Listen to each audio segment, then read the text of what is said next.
We are doing voice All right, vote. we are going live in 10 seconds.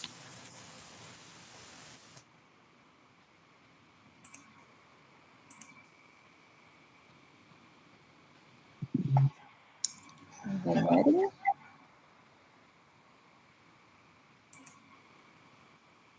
We are now live.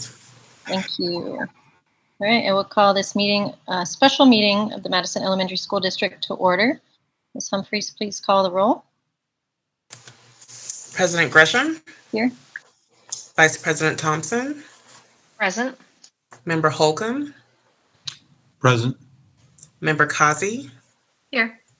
Member Spear? Here. All are present. Thank you. Now I guess we will stand for the Pledge of Allegiance. Oh, who wants to lead the Pledge of Allegiance? Dr. Guerin, I'm going to thank you. Thank you.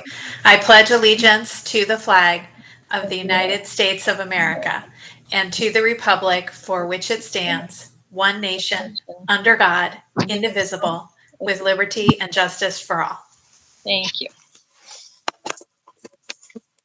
Okay, do I have a motion to adopt the agenda? So moved. Second. Moved by Ms. Thompson, and it's a tie. I'll say I heard Mr. Holcomb second. Everyone in favor say aye. Aye. Aye. Any Aye. opposed? Oh, any opposed? No. Okay. The agenda has been adopted. We'll move on to 2.1, our budget update, proposed budget. Dr. Guerin? President Gresham, members of the board, and anyone watching, I'd like to turn it over to Deputy Superintendent Lori Garvey for a budget update. Good evening, Madam President, members of the board, Dr. Guerin. Today's is the proposed budget for next school year, 24-25.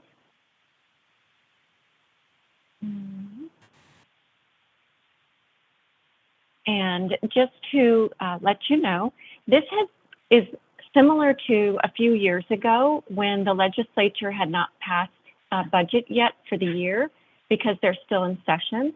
But in order to facilitate districts being able to get their budget for next year going and start that whole process, which is very critical at this time of the year, the Auditor General has issued preliminary forms. The preliminary forms basically look identical to the forms for the current year that we're in. No funding adjustments or per student formula amounts have changed in maintenance and operations or in capital funds. Some things, though, that did happen that the legislature has passed was the updated the qualifying tax rate, which is the amount of tax rate that everybody pays on their properties. It's that equalization tax that's out there, so everybody pays that. And then the classroom site fund amount was set by the legislature at the end of March, so we know how much that is. So those were the only two items that are actually adjusted on the budget. Otherwise, the budget has the same formula amounts. Now, the one thing that we are aware of is that per statute, the district or districts would receive the lesser of 2% or inflation. Since 2% was the lesser of the two, we do believe that the budget, when it's finally passed by the legislature, will include that 2% for inflation, which would raise our per student formula funding.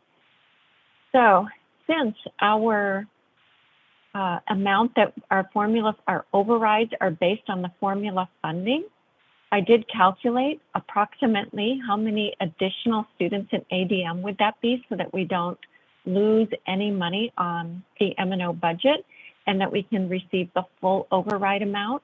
So that 2% increase to inflation is about 140, equivalent to 140 in ADM. So when you see the budget, you might see that our ADM looks higher than it is, but that is to account for that so that it's very helpful when we go to set tax rates. So we could do it this way, or we could work with the county when it came time for tax rates and do some conversations and agreements with them I thought it would probably just be easier to do it right up front and show what our budget will be with a 2% inflation. The final forms will be issued by the Auditor General after the end of the legislative session. We'll probably see them in July, maybe early August, and then we will have until September 15th to adjust our budget.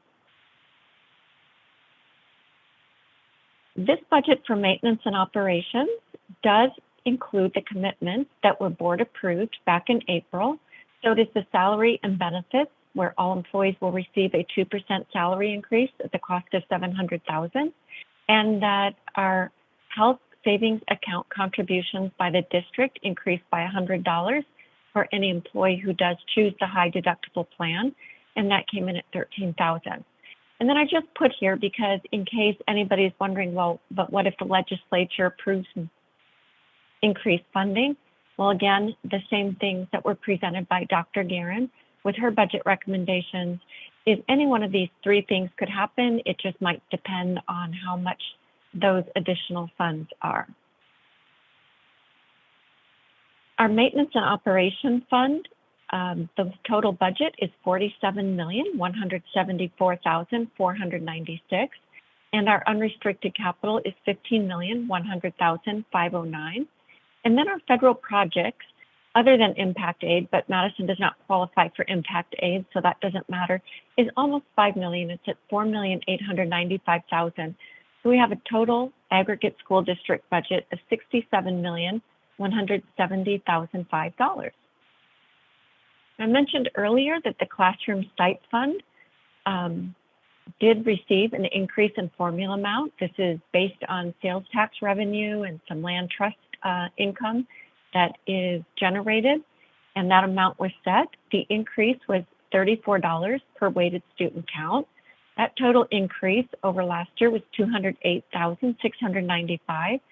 And then just as a reminder, part of that increase, $122,800, is being used to offset the 2% salary increase. The total budget limit in that fund is $9,313,343. Then we have our major federal and state grants. So as you can see, we have our Title I, Title II, IDEA Part B, and then the safety grants. And there's been a lot of conversation out there regarding allocations that districts were going to get. In the past, you may have seen our Title I at about $850,000 to $800,000. We're anticipating $725,000. But when we receive our final allocation, when we revise the budget, these numbers will be updated to reflect the most current. So right now they are based on our best projection in communication with ABE. The average teacher salary is on the cover of the budget. The average teacher salary for next year will be $63,194, which is a 2% increase from the current year. And then there is a new page added to the budget. So this was something that has been in the works. As you know, when we did the annual financial report, there was a whole section on fund balances. It's now continuing into the budget, and it really presents information on fund balance being our cash. So how much cash do you have, and what are you doing with it? It's the goal of this is to increase the transparency and really provide decision makers and those people looking at our budgets and our financial reports a bigger, broader picture so that they can understand perhaps better what's going on. I really look at this as a positive thing, and I will just show you a clip from that page. So you can see here, I just couldn't fit it all, but they all continue on the fund balance page. But we have, here's the general fund. So in our general fund, we have maintenance and operations. And this is our largest fund, of course, of the district with our daily operations. So they start with, what was your ending cash balance? What was your ending fund balance for last school year? And then this year, as you can see, it's estimated through June because we're proposing and we're not through June yet. We have not received all of our revenues yet, nor have we paid all of our bills yet. So At the moment, it shows that we had revenues of 44 million, and we've had expenditures of, we're anticipating, of 46 million. And then it goes on to, okay, now of those fund balances, you have 6.9 million left because we take that 8 million and we add our revenues and subtract our expenditures. So of that 6 million, are any of those funds committed? What are you doing with those funds?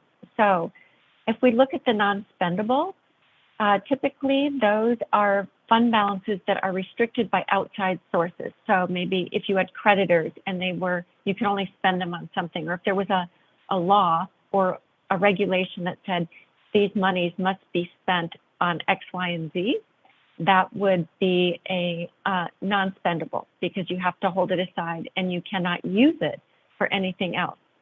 Then we have restricted, and these are monies that have to be used for a specific purpose. And sometimes when you get into like federal grants or state grants and you look at our safety grants, we specifically applied for counselors.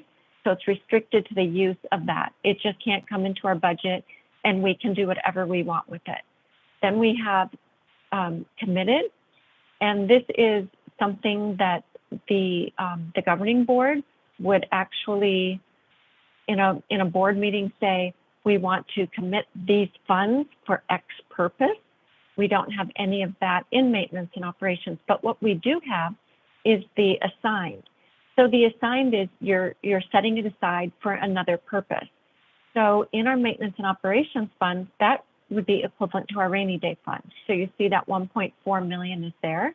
And then our unassigned, which can be used for, and unassigned, it gets a little tricky here. Because it's 5,527,000 does not mean that we can actually spend all of it, because you can only spend that which, if you have a budget, let's say of 1 million and you spent 900,000, you would have 100, you can only spend up to your budget amount, which would be that million. So you'd have 100,000 to spend. However, you can have more cash in your fund than what you have budget. And Madison does, and that is down here underneath. We can see, sorry, my message was blocking my screen.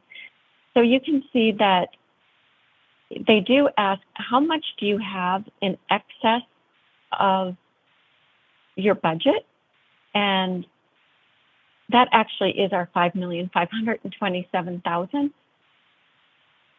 But again, we need cash. So having cash is not a bad thing. We're not trying to increase our cash, but having cash on hand helps for, it's best practice. It helps to mitigate if for some reason there was something that happened.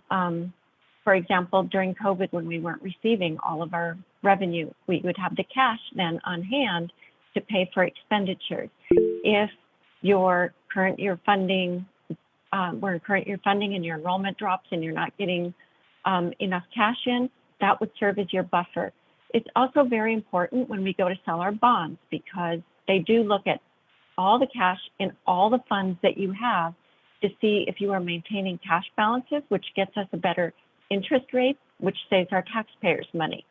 So having a little bit of knowledge of this page is really good if you can read it differently. And if anybody, any board member, any community member would like to meet, I'd be happy to go over it. I really think it helps people see how Madison uses all of our funds together to make our budget work. So when you see the total picture, these numbers actually start to tell the picture. They're just not numbers on a page. So it shows, and I think that is one of the goals of the Auditor General and the legislature asking to have this added, is to really, are you recording revenues where they should be recorded? Are you going deficit cash in a fund? Because that's also possible to do.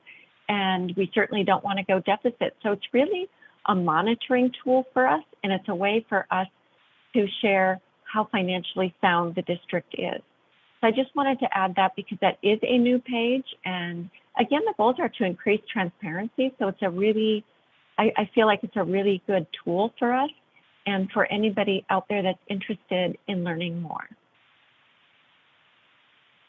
And that is it for the budget. It will be, just so you know, now it will be published on the Arizona Department of Ed School Finance website. There will be a link from our website for anybody that would like to go to it.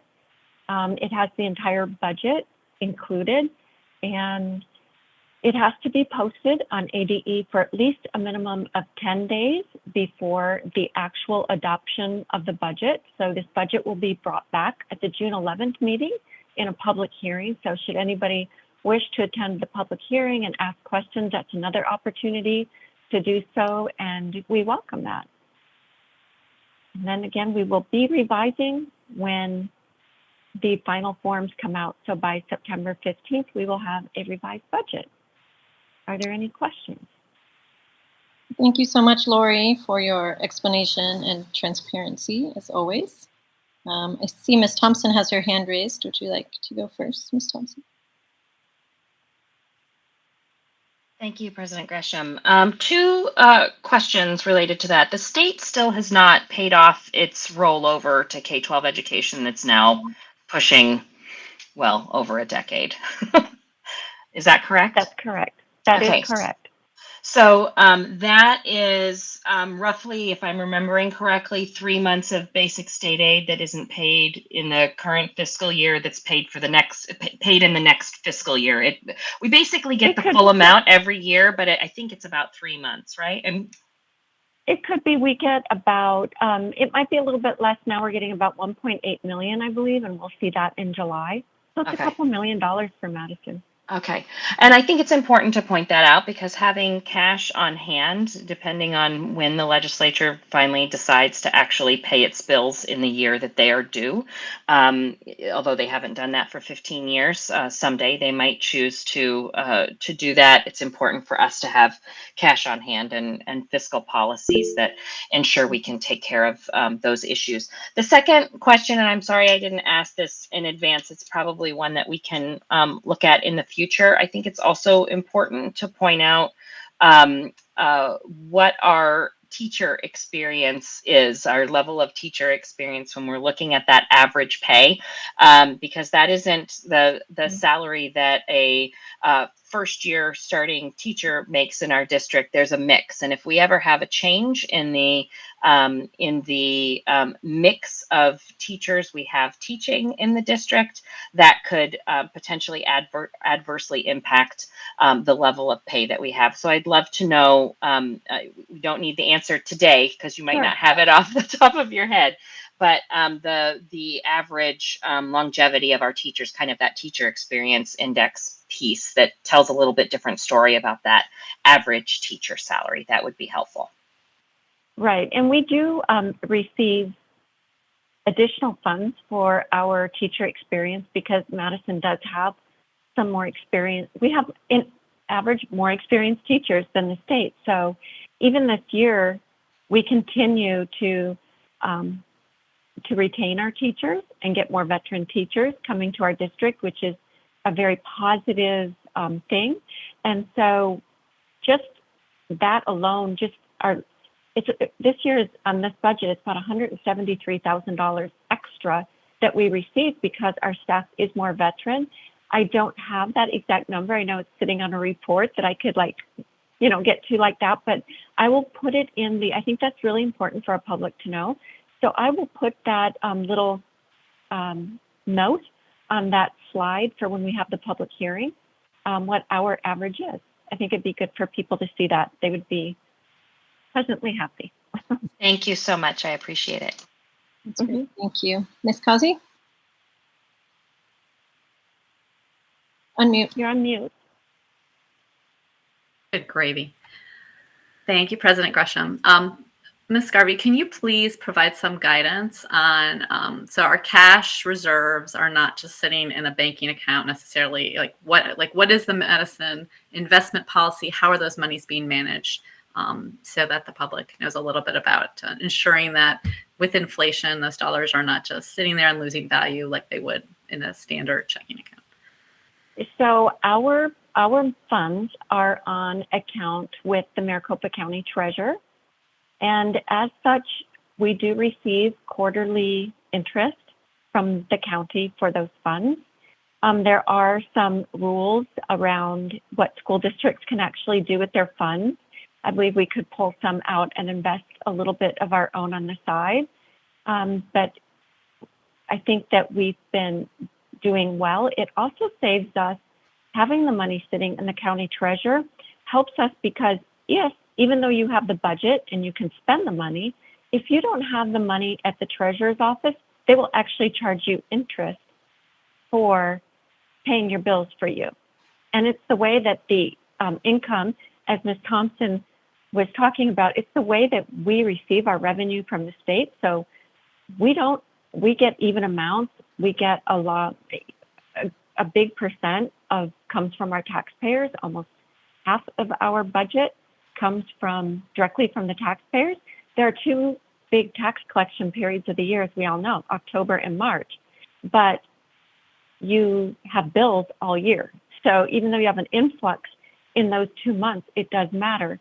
So if you don't have the cash, they will pay your bills as long as you're not over budget, but then they will charge you to pay your bills.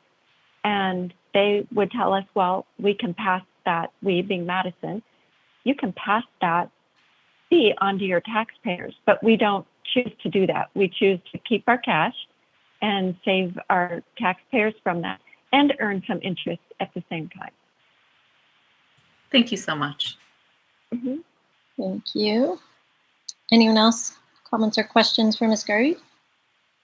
I had a quick one. As far as Title I funding, that depends on the number of students that qualify for that. So Title I funding is actually based on the district census.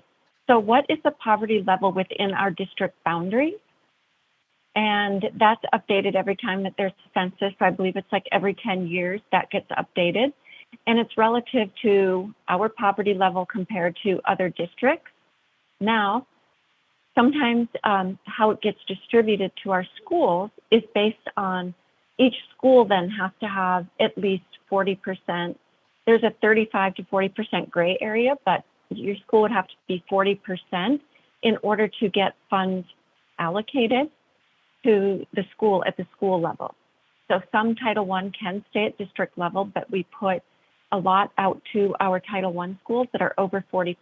So while you receive the allocation based on your district census, it's allocated based on the actual students that are within the district.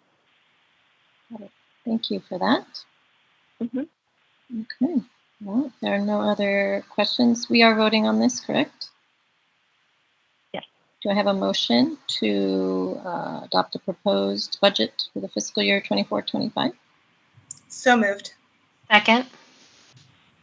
A motion by Ms. Spear and seconded by Ms. Thompson. All those in favor? Aye. Aye. Aye. Aye. Any opposed? And that passes unanimously. Thank you for that. And I will also, if we have no other business, I'll take a motion to adjourn. So moved. So moved. Second. Moved by Mr. Holcomb, seconded by Ms. Thompson. All those in favor? Aye. Bye. And no opposed. So we are adjourned. Thank you, everyone. Thank you, Ms. Garvey. Thank you.